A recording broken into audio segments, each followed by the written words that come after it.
Hi guys. So in the previous video we saw 10 problems with the Samsung Galaxy S20 Ultra even after 5 months of launch, and the problems that are still seen day to day. Well, that's not to say that the phone is not Ultra. This phone is actually one of the best phones that I've ever used.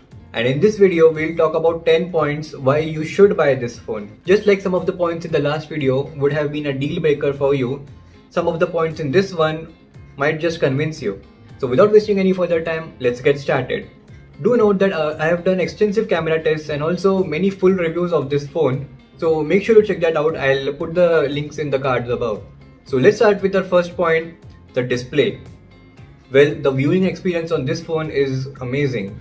You never would have thought that the difference between Full HD and Quad HD would be that noticeable. And believe me, for this phone, because of its larger screen size, it is noticeable. And that 120Hz refresh rate does really make things smoother. Pairing with the Dolby Atmos dual speakers, the viewing experience on this phone is superb. Point number 2, the RAM management. This phone comes with a whopping 12 GB RAM. This is even more than the RAM on my laptop. And I must say that the OS optimization with this RAM is also done very well. I really love this feature that some of the apps, if you want, you can lock them in the RAM so that when you open them back, they aren't refreshed. This usually happens in iPhones because the RAM is low. So when you reopen apps, they refresh. In this phone, you can lock them to the screen that you were working on previously. One real life use case I can give is that if you're working on an Instagram post and if you're typing your description, you can save that page and go back to do other stuff. So that when you come back to Instagram, your text and everything is saved properly. Also, another use case I can give is that when you play games and you lock them in the RAM, and suddenly you have to attend to some other apps, then you can lock those games and resume from where you left off. The third point is battery's super fast charging. I cannot really describe how much difference this super fast charging makes, because it actually does not matter that much how well your battery lasts, because when you plug in the phone with your fast charger that comes in the box, you can get a lot of juice in a lot of less time. And this is something that makes the phone more reliable.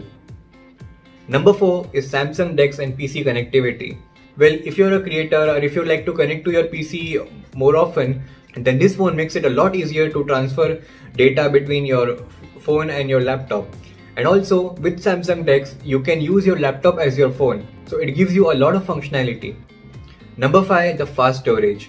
This is a point that is worth mentioning because I make YouTube videos and my videos are usually around 2 to 4 GB, and transferring them from my laptop to my phone is really fast.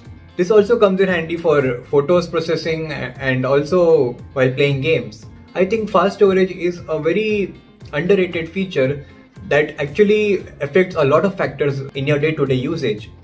Number 6, reverse wireless charging. Nowadays, a lot of us are moving to the wireless route with having smartwatches and even wireless earbuds.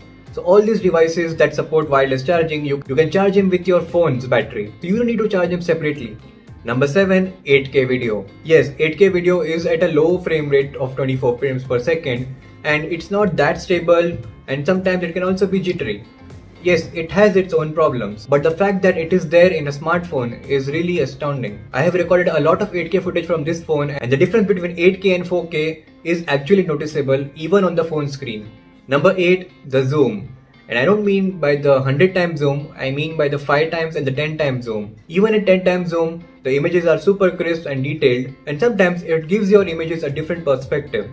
Number 9, the night mode. Well, in the previous video, I talked about the night mode not working so well on human subjects, but it does superbly well on different other subjects. For example, if you're taking night mode shots of, for example, your guitars or your mobile phones or different things, it really boosts up the saturation and also the colors, and the details are super fine.